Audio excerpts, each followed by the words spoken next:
Yesus indah, oh indah, semakin indah, oh cintanya antara Allah dan aku. Ku jatuh cinta padanya, tambah dan dalam, tambah dan dalam lagi. Hanya Yesus, hanya Yesus, hanya Yesus wajahku. Hanya Yesus, hanya Yesus, hanya Yesus ya Allahku. Hanya Yesus, hanya Yesus, hanya Yesus ya Rajaku. Hanya Yesus, hanya Yesus kekasihku. Kita buka sama-sama dari kitab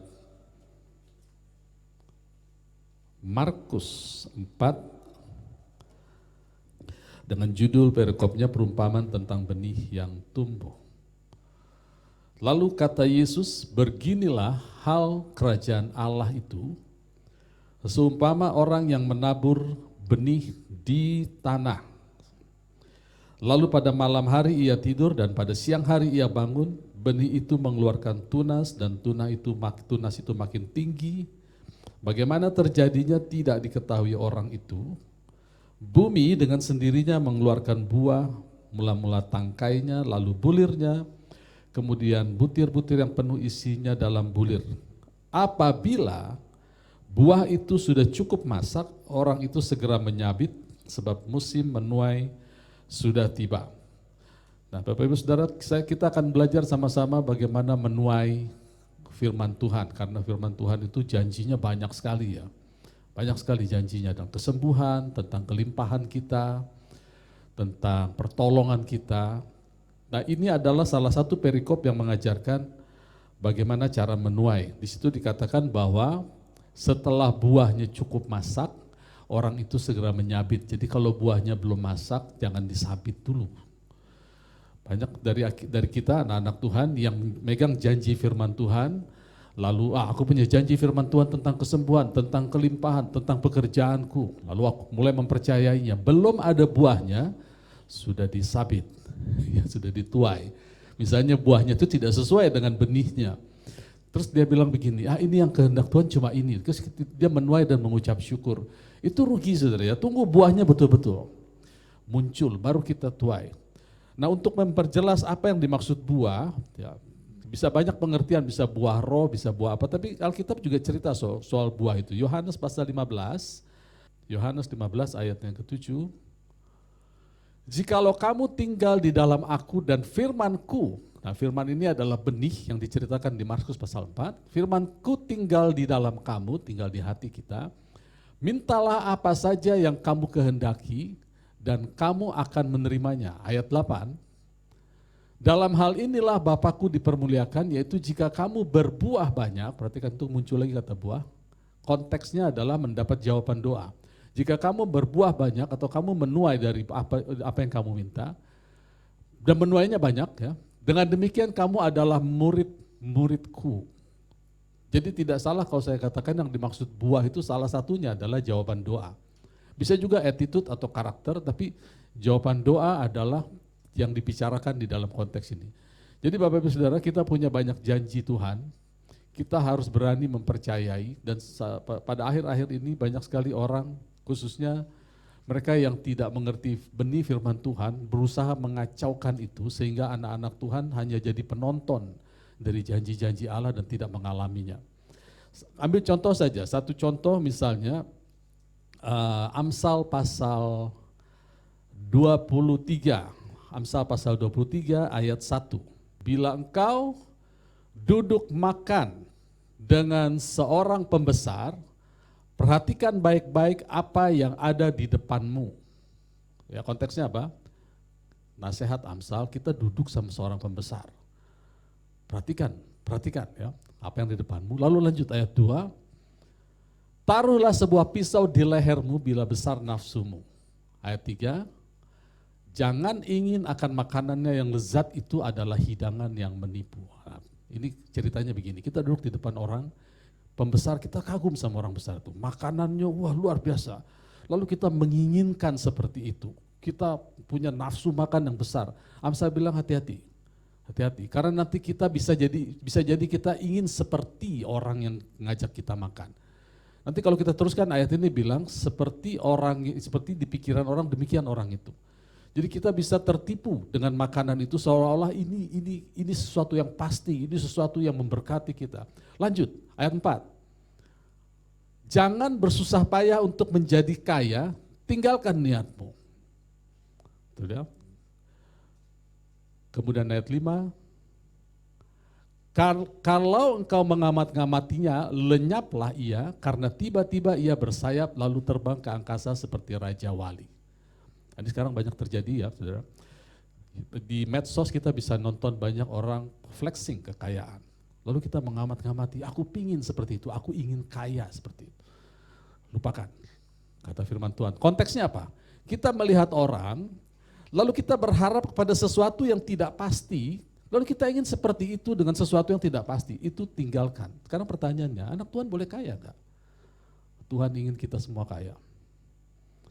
Oleh karena itu, nah ini dia back to back dengan 1 Timotius 6, kita buka 1 Timotius 6 ayatnya yang ke-17. Ya, 1 Timotius 6 ayatnya ke-17. Peringatkanlah kepada orang-orang kaya di dunia ini agar mereka jangan tinggi hati atau boasting atau bermegah di dalam kekayaannya. Jangan berharap pada sesuatu yang tak tentu seperti kekayaan. Jadi kalau tidak boleh berharap pada kekayaan, berharap pada siapa? Lanjut dikatakan, berharaplah pada Allah atau melainkan pada Allah. Kenapa harus berharap pada Allah? Kata berharap situ adalah dari elpis, pengharapan yang sama yang kalau kita letakkan kepada Tuhan, karena dari Allah lah kita mendapat substansi pengharapan. Bukan dari yang kita lihat, di Amsal tadi dari pembesar, atau dari selebritis yang kita lihat. Saya pengen seperti itu. Kita berharap pada sesuatu karena orang itu tidak akan memberi substansi kepada kita. Bisa nangkap maksudnya? Bukan nggak boleh kaya. Jangan ingin seperti orang itu, saya pengen seperti selebritis itu. Dia tidak akan memberi substansi, tapi Allah akan memberi substansi. Nanti saya tunjukkan substansinya ya. Melainkan pada Allah yang dalam kekayaannya memberikan kepada kita segala sesuatu untuk dinikmati. Jadi segala janji Allah kalau ditanya untuk apa kita dapat janji Allah? Untuk dinikmati. Itu saja. Untuk apa kita dapat kesembuhan? Untuk dinikmati, untuk menikmati hidup yang sehat. Untuk apa kita dapat kekayaan? Untuk dinikmati, itu saja. Tapi bagian lain firman Tuhan katakan, kita lanjut lagi, ayat 18. Peringatkan agar mereka itu berbuat baik, menjadi kaya dalam kebajikan dan suka memberi dan membagi. Ini dia, untuk dinikmati dan untuk memberi. Jadi kalau kekayaannya belum dapat, jangan diperingatkan ayat ini. Ingat ya, bagi-bagi ya, belum dapat kekayaannya, sudah dinasehati hal seperti ini, kita bilang, oh berarti kita nggak boleh kaya, nanti kita hati-hati, kita akan masuk ke dalam kesombongan, kita akan jadi orang yang pelit. Sebentar dulu, sudah dapat belum apa yang kita minta itu dari Tuhan? Kalau belum dapat, jangan dulu ke ayat ini. Berbuah, lihat dulu buahnya, tuai dulu, baru ingat, kita diberkati untuk memberkati. Gitu ya. Jadi masalahnya begini saudara, banyak sekali anak-anak Tuhan diajar untuk ingat ya, menjadi berkat. Padahal dia boro-boro menjadi berkat, saudara. Penghasilan bulanannya aja belum tentu gitu. Tidak ditekankan, ayo beriman, tanam itu. Pokoknya tanam benihnya, pegang firmannya, lalu setelah itu kita nggak tahu bagaimana caranya, nanti akan tumbuh pelan-pelan dari mulai batang, bulirnya terus. Pada saat buahnya keluar, tuai dulu, tutup dulu kuping dengan segala macam pembicaraan, tuai dulu. Setelah itu baru ingat, bagi-bagi. Karena dalam kerajaan Allah, kita diciptakan untuk memproduksi, bukan sebagai konsumen saja. Di dunia ini cuma dua, saudara, produser atau yang memproduksi dan yang mengkonsumsi. Allah ingin kita di posisi yang memproduksi. Itu sebabnya perumpamaan tentang benih itu diberikan kepada kita supaya kita memproduksi apa yang Allah janjikan.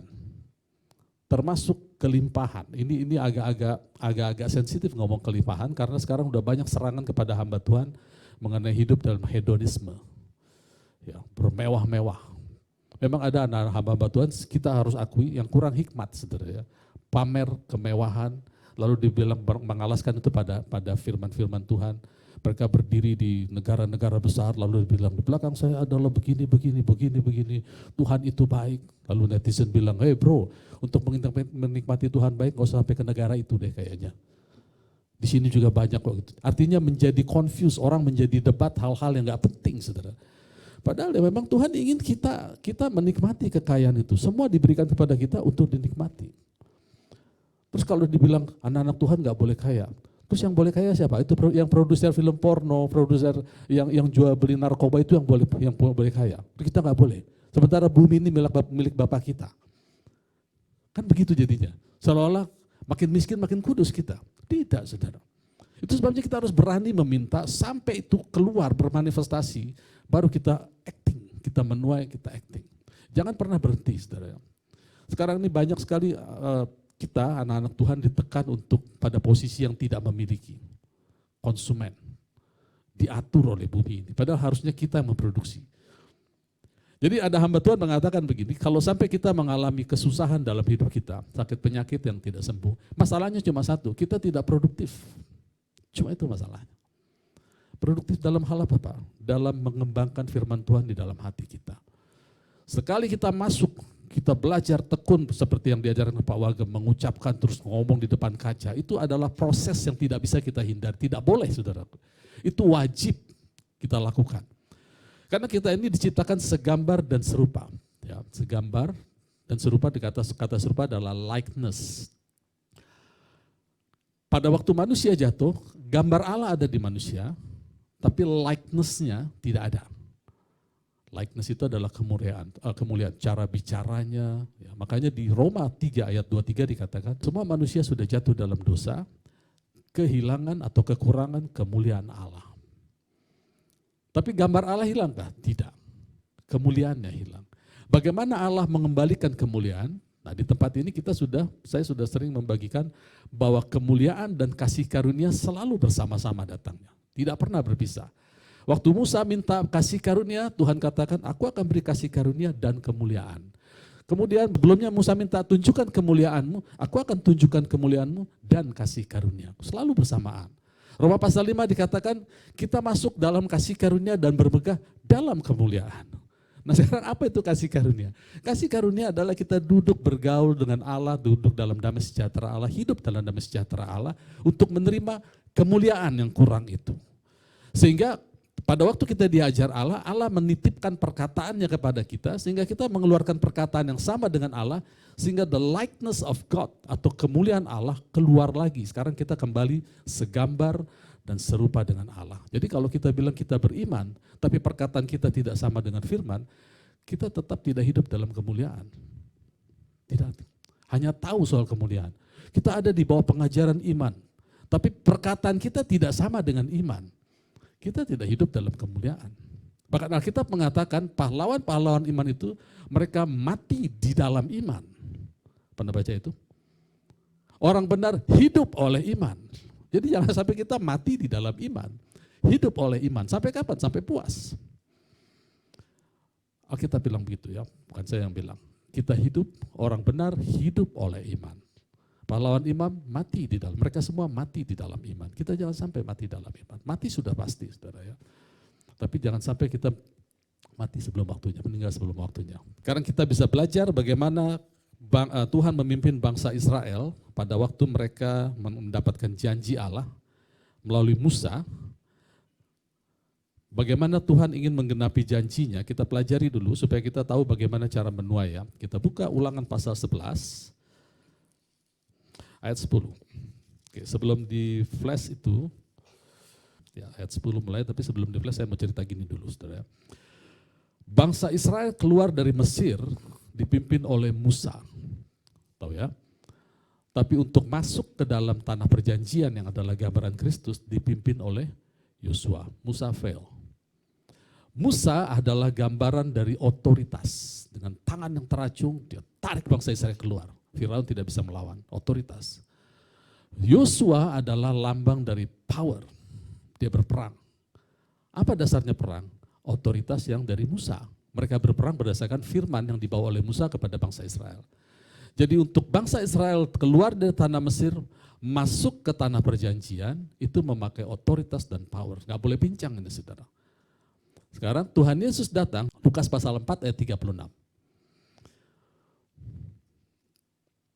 Dan semua orang takjub, lalu berkata seorang kepada yang lain, katanya, alangkah hebatnya perkataan ini, perkataan Yesus, sebab dengan penuh wibawa dan kuasa ia memberi perintah kepada roh-roh jahat, mereka pun keluar. Coba switch ke King James.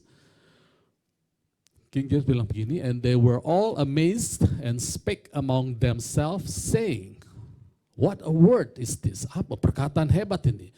Karena dengan authority and power. Jadi Yesus itu ada otoritas dan power. Nah, sekarang perhatikan saudara. Yesus yang rohnya penuh dengan otoritas dan power itu, yang biasa memberi perintah, itu ditaruh di dalam kita, Roh Kudus ya. Kalau Yesusnya di surga, tubuhnya itu di surga yang sudah dimuliakan, tapi roh yang sama ditinggal di dalam kita sehingga kita punya power and authority. Saya balik, kita punya authority and power. Apa itu authority? Authority adalah Roh Kudus yang ditaruh di dalam kita sebagai pengurapan. Jadi kalau disimpulkan, apa sih pengurapan? Pengurapan ya Roh Kudus. Nggak ada Roh Kudus, nggak ada pengurapan. Dan kita nggak bisa nambah, saudara. Tambah Tuhan bilang, Tuhan tambah pengurapan. Tidak bisa. Harga pas.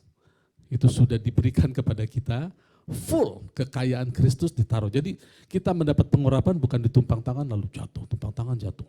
Minggu depan lagi mau tambah pengurapan, minggu ini maju lagi, tumpang tangan jatuh.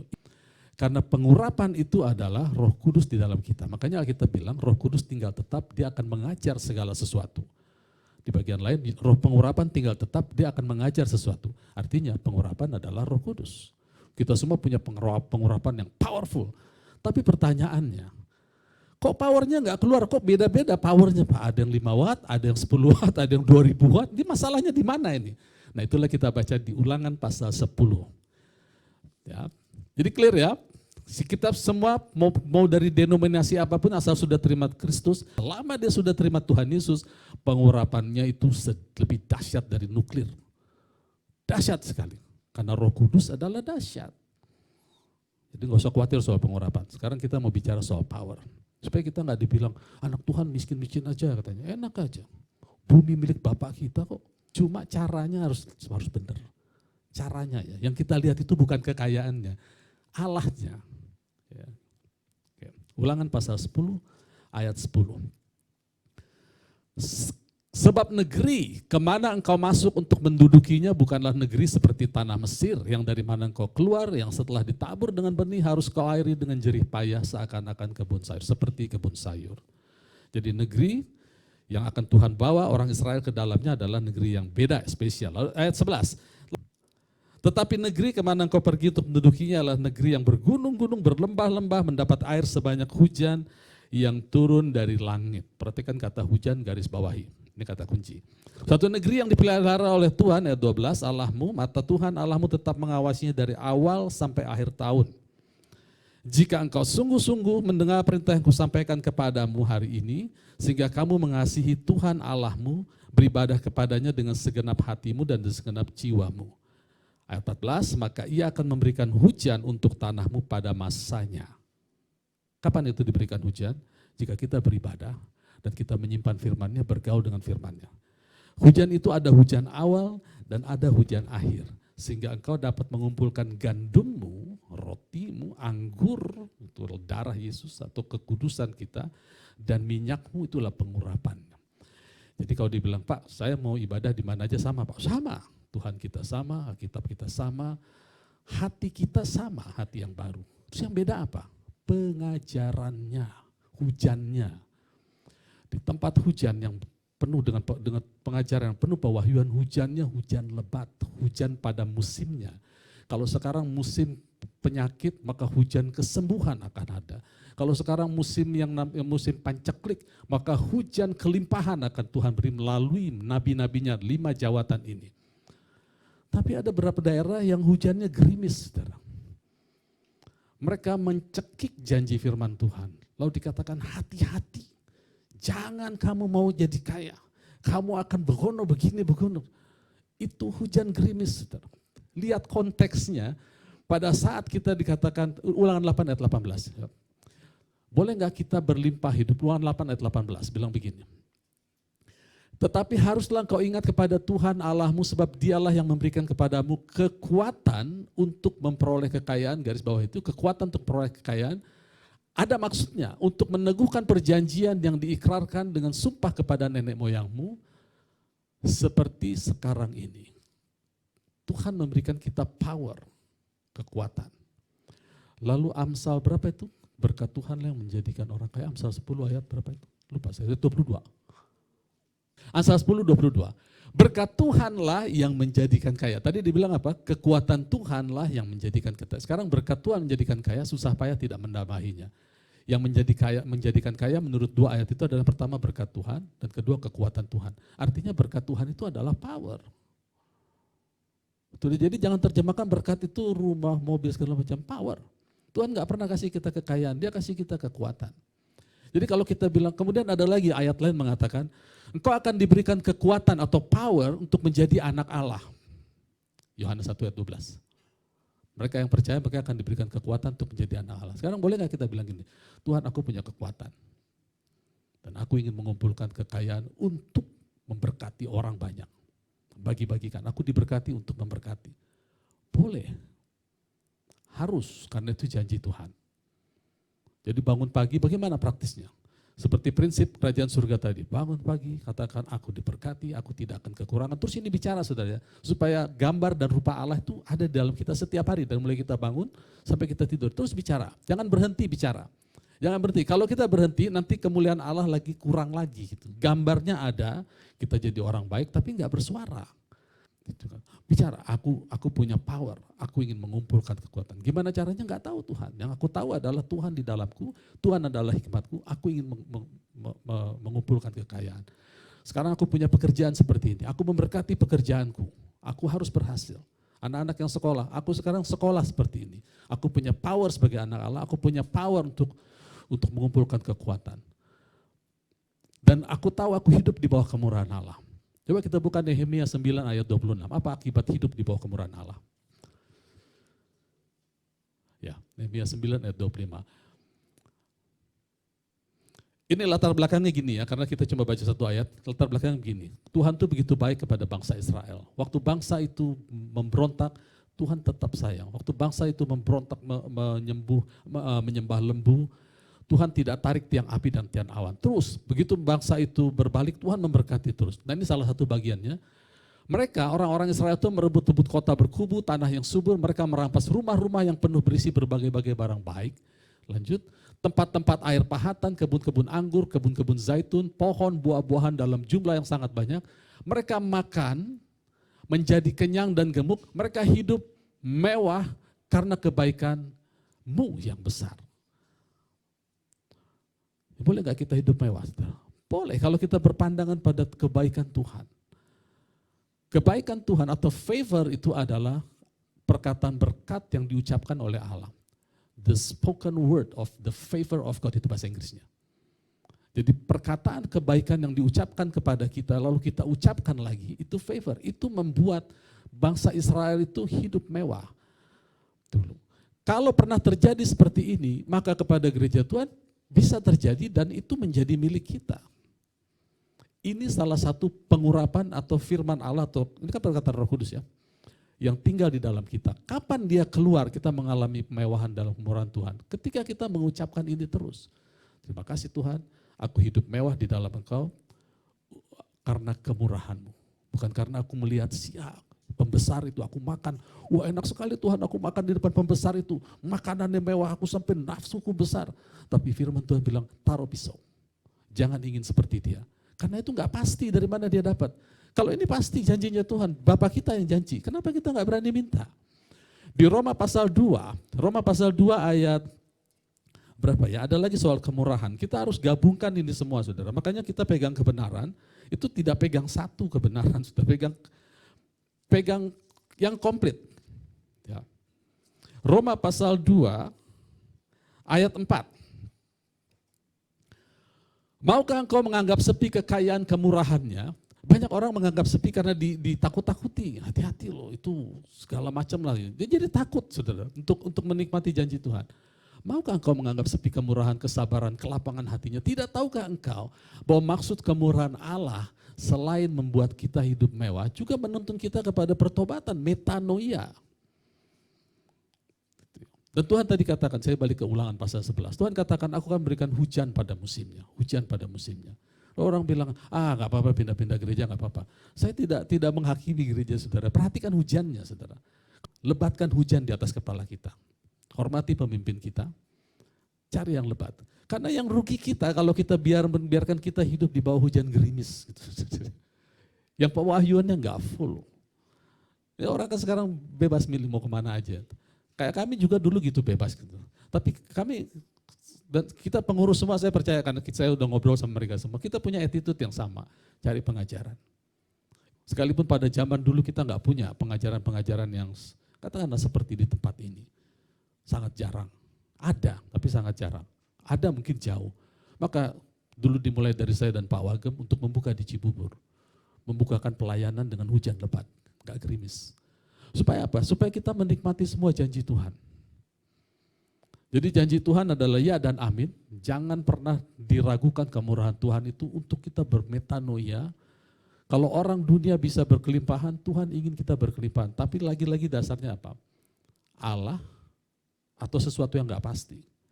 Tuhan Yesus bilang begini, Tuhan Yesus kan bisa dibilang, ya memang dia hikmat, bukan bisa dibilang dia hikmat. Dia tahu sistem politik, sistem ekonomi semua, yang di surga dunia dia tahu semua.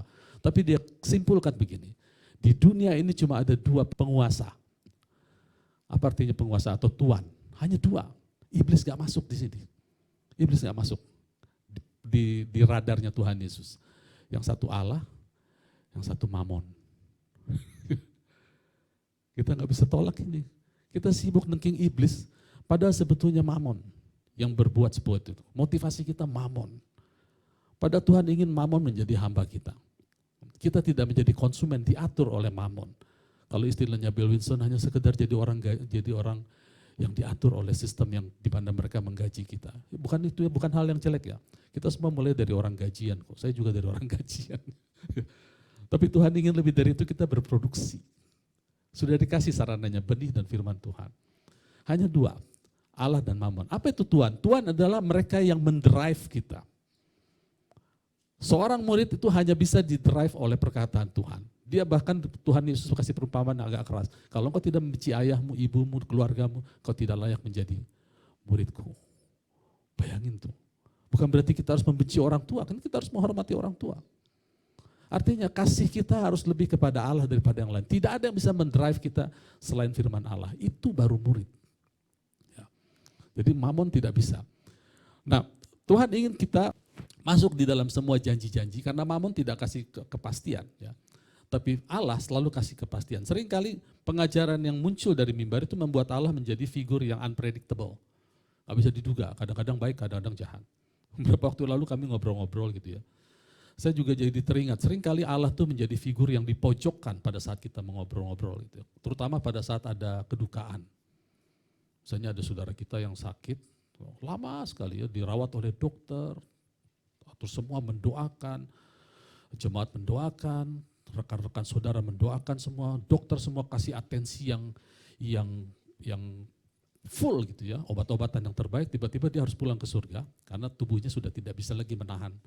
Karena tubuhnya sudah sakit, ini sudah sakit lama terus. Nah sering kali bilang begini, kita sudah berusaha, tetapi Tuhan berkehendak lain. Tuhan manggil dia. Itu kan kata-kata halus dengan ngomong gini, kita semua sayang sama orang ini, kita mengasihi, semua full effort kita lakukan. Tapi ada satu oknum yang gak punya perasaan, gak tahu timing, namanya Allah. Dia cabut segitu aja nyawa orang, kita sedih semua. Kan gitu kita ngomong sama aja kan sebetulnya. Lalu orang ada yang bertanya ke saya, kalau bukan Allah siapa Pak yang nyabut? Saya bilang itu bukan Allah. 2 Samuel 14 ayat 14 jelas katakan itu bukan. Itu tubuhnya memang sudah fail. Lah itu terus siapa yang tugas? Ya kita lah, udah dibilang kalau roh itu tinggal di dalam kamu dia akan menghidupkan. Bagaimana dia hidup? Kalau kita nggak ngomong dia nggak hidup. Gitu kan? Roh yang tinggal di dalam kita, firman yang ada dalam kita itu yang harus kita keluarkan. Sampai kita menuai kesembuhan, menuai kelimpahan, menuai segala satu.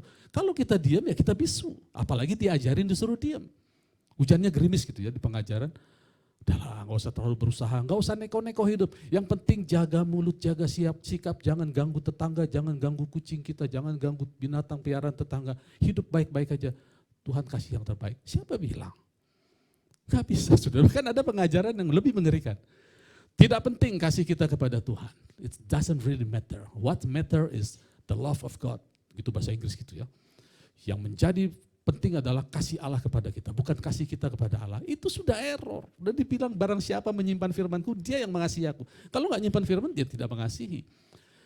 Jadi penting nggak Pak mengasihi Allah? Sangat penting, itu tidak pernah dirubah. Kasihi Tuhan Allahmu dengan segenap hatimu, pikiranmu. Bagaimana caranya? Simple. Bukan jadi full timer kayak saya, bukan. Ini saya belum tentu mengasihi Tuhan dengan jadi full timer. Bukan. Menyimpan firman. Punya firman, menyimpan firman. Mengucapkan. Sampai berbuah. Oke, kita buka sekarang apa yang menjadi masalah. Matius pasal 24. Matius pasal 24. Ini yang terjadi akhir zaman supaya kita aware. Matius 24 ayatnya yang ketiga. Matius 24 ayat 3. Ketika Yesus duduk di atas bukit Zaitun, datanglah murid-muridnya kepadanya lalu bercakap-cakap sendirian dengan dia, kata mereka, katakan kepada kami, kapan itu akhir zaman? Kapan kedatanganmu? Oke, ini bisa ditranslate akhir zaman, kedatangan penghancuran bait Allah, tapi juga bisa applicable ke zaman kita. Kapan sih Yesus datang?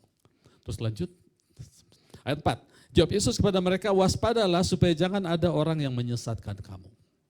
Jadi dengan kata lain Tuhan Yesus katakan kita masih bisa diseleweng, disesatkan. Sebab banyak orang akan datang memakai namaku dan berkata akulah Mesias dan mereka akan menyesatkan banyak orang. Kamu mendengar deru perang, kabar tentang perang, namun berawas-awas jangan kamu gelisah sebab semua itu harus terjadi tetapi belum kesudahannya. Jadi kalau ada orang cerita akhir zaman, itu 1 Tesalonika 4 bilang tentang waktunya kamu nggak perlu tahu. Jadi jangan gelisah, jangan sampai kita disesatkan. Kalau ada orang kasih seminar berhari-hari tentang akhir zaman, itu orang sok tahu. Karena Alkitab bilang jangan kamu nggak perlu tahu, lalu mereka ngasih tahu berarti sok tahu. Nggak usah didengerin. Lanjut. Sebab bangsa bangkit lawan bangsa. Oke, ayat 8 loncat. Akan tetapi semua itu baru permulaan penderitaan menjelang zaman baru. Ya. Pada waktu itu kamu akan diserahkan, disiksa, kamu akan dibunuh dan akan dibenci oleh semua bangsa karena namaku. Ini berlangsung dari zaman dulu sampai detik ini. Ingat kesaksian Pak Marulam waktu itu. Umat Tuhan yang disiksa bahkan dibunuh sampai hari ini. Ya, jadi kalau ada orang bilang nanti ada masa penganiayaan 1 kali 7 masa. Udah lewat. Karena 1 kali 7 masa adalah bagian dari patung yang dilihat Daniel. Dari 70 kali 7 masa, lalu 7 kali 7 masa, 62 kali 7 masa, sisanya 1 kali 7 masa. Itu ada di bagian kakinya patung. Oleh orang yang mengajarkan rapture itu ditarik ke abad 20. Ketika Tuhan Yesus datang di 1 kali 7 masa itu. Jadi patungnya jadi buntung, saudara. Kembalikan lagi 1 kali 7 masa, jangan ditarik-tarik. Jadi udah gagal teori itu gitu ya. Enggak boleh, itu patungnya utuh yang dilihat Daniel. Ini dibuntungin, dipindahin ke abad 20, lalu bikin seminar rapture akhir zaman. Udahlah, lupakanlah itu, enggak applicable juga. Ayat 10, dan banyak orang akan murtad dan mereka akan saling membenci dan menyerahkan, dan saling membenci. Murtad, kata murtad di sini bukan pindah agama, saudara. Kata murtad di sini adalah terjerat dengan pola pikir palsu, pola pikir yang salah. Kata murtad ini dipakai kata skandalizo, ini dipakai juga di Matius pasal 13 ketika bicara perumpamaan. Ada orang terima firman, lalu senang, lalu karena tekanan pengajaran yang hujan gerimis itu tadi, tapi masanya banyak, kita tertekan, lalu kita jadi murtad. Kata yang sama dipakai. Jadi kita bisa diajarkan, saudara akan diberkati, saudara akan sembuh. Lalu ada dewa pengajaran yang gerimis itu tadi. Enggak sembuh, tergantung Tuhan. Itu adalah kedaulatan Tuhan. Jangan ngatur Tuhan, gitu kan ngomongnya. Itu hujan gerimis, saudara. Dan karena itu mereka terjerat dengan pola pikir yang disebut dengan skandalizo atau murtad. Nah di zaman perjanjian baru itu dibilang benteng atau stronghold yang dibentuk oleh pengajaran-pengajaran yang tidak sama dengan ini. Kita dikasih perlengkapan senjata Allah untuk merubuhkan stronghold itu diganti dengan yang benar. Jadi kalau kita lihat selengkap senjata Allah, itu cuma satu senjata sebetulnya, yang lain cuma alat pelindung. Ketopong keselamatan bukan senjata. Saudara nggak bisa berantem pakai helm. Nggak boleh. Perisai bukan senjata, saudara nggak bisa menyerang dengan perisai. Kasut bukan senjata, cuma satu, pedang. Lalu itu di Efesus pasal 6. Di 2 Korintus, senjata kita adalah senjata yang dilengkapi dengan kuasa untuk meruntuhkan. Jadi senjata itu apa? Firman Tuhan. Untuk menggantikan konsep-konsep itu. Jadi senjata dipakai bukan untuk mukulin iblis. Kita sudah salah kalau kita pukulin iblis. Iblis sudah kalah. Orang di hadapan Tuhan Yesus dia nggak masuk hitungan. Hanya Mammon dan Allah. Senjata itu dipakai untuk meruntuhkan pola pikir kita yang nggak sama. Yang disebut penyesatan. Buka Lukas 17 ayat 1. Yesus berkata kepada murid-muridnya, tidak mungkin tidak ada skandalizo. Jadi kalau Tuhan Yesus sudah bilang tidak mungkin, kita mesti berdalih. Oh enggak, saya enggak akan disesatkan.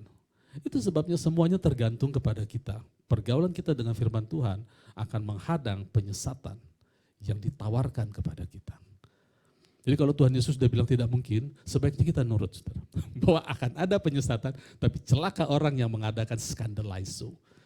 Jadi semua harus dicerna dengan baik gitu ya. Makanya di sini kita diajar untuk tidak mempercayai siapapun, termasuk saya dan para pengurus Pak Fredrik, Pak Liberty dan Pak Firus khotbah sini. Jangan dipercaya begitu saja, cek dengan Alkitab. Kalau nggak sama itu skandalizo. Apalagi saya yang paling sering bicara di sini. Cek, wah Pak CP bicara udah pasti benar. Belum tentu. Saya aja bertobat berapa kali dari apa yang saya bagikan. Gitu ya. Kadang-kadang nggak usah bertobat, saya dikoreksi oleh khotbah yang lain, oleh Pak Wagem, Pak Firus, mungkin nggak sadar gitu, rekan-rekan saya nggak sadar itu saya terkoreksi, oh iya ini yang benar. Karena Tuhan ingin kita tidak mengalami skandalizo itu. Jadi kalau dibilang tidak mungkin, percaya saja tidak mungkin. Gitu ya. Balik ke Matius pasal 24. Akan banyak, ayat 10, akan banyak berarti orang yang terskandalizo, punya pengertian yang tidak sama, dan mereka akan saling menyerahkan dan saling membenci. Kemudian baru banyak nabi palsu yang akan muncul dan menyesatkan banyak orang. Jadi orang yang bisa disesatkan, kan dibilang jangan sesat. Nah orang yang bisa disesatkan adalah kalau mereka tidak mengerti dengan benar atau terskandalize. Itu potensi besar. Dan tugas kami para pengurus di sini dan para gembala semua meyakinkan, make sure bahwa kita tidak termasuk orang-orang yang terskandal. Bisa pengertian kita bisa salah, tapi secepat mungkin akan dikembalikan. Itu sebabnya sekarang kita bersyukur bukan hanya saya yang bicara, karena saya juga perlu dikontrol oleh yang lain. Secepat mungkin akan dikembalikan. Ya. Kemudian, dan karena ayat 12, karena makin banyak bertambah kedurhakaan, maka kasih kebanyakan orang akan menjadi dingin, tetapi orang yang bertahan sampai kesudahannya akan selamat, dan Injil kerajaan ini akan diberitakan ke seluruh dunia menjadi kesaksian bagi semua bangsa, sesudah itu baru tiba kesudahannya. Nah, perhatikan ini menarik saudara ya. Kita sering diajar begini, nanti Tuhan akan datang memulihkan semuanya. Terbalik dengan ayat ini. Kita pulihkan dulu semua, pengertian kita benarkan, nanti baru rajanya datang. Nanti orang bilang, tenang aja sebentar lagi, pengharapan kita adalah Tuhan datang kedua kalinya, kita akan diangkat semua. Yang tidak bertobat akan ditinggal. Untuk apa? Untuk mempertobatkan yang sisanya. Pertanyaan saya, yang diberi mandat untuk memberitakan Injil adalah kita anak-anak Tuhan dan Roh Kudus. Kalau kita dan anak Tuhan dan Roh Kudus diangkat, terus yang memberitakan Injil siapa? Oh mereka yang tinggal. Lah ada kita aja mereka nggak mau bertobat, apalagi nggak ada kita. Gitu kan? Nggak ada gereja Tuhan maksudnya. Itu kan sudah terbolak-balik. Justru kita ditaruh di tengah-tengah bangsa ini untuk kita memberitakan kerajaan Allah ini harus dites. Bukan soal makan-makan, tapi soal sukacita di dalam Roh Kudus, soal kuasa itu harus dites, harus menjadi kesaksian. Memang kesaksian bukan bukti, tetapi kesaksian anak-anak Tuhan dan darah Yesus itu adalah mengalahkan iblis. Kalau kesaksian artinya kita menuai janji-janji Tuhan, buah-buahnya kita tuai di sini, yang sakit sembuh, yang miskin diperkaya, semua mengalami jawaban doa, taraf hidup kita naik semua, dan di setiap gereja terjadi, itu baru namanya kerajaan Allah sudah dites dengan benar, dan Raja bilang, oke, aku siap untuk turun. Datang dia, Yesus yang sama datang. Karena Roh Kudus, rohnya dia yang tinggal dalam kita sudah mempersiapkan semuanya. Jadi memang kerajaan Allah harus dites. Bukan hanya soal diperkatakan, oh kita sembuh, oh kita berkelimpahan, tar dulu. Udah mengalami belum? Banyak kita dihambat, khususnya masalah penyakit dan masalah keuangan. Ini banyak hambatan.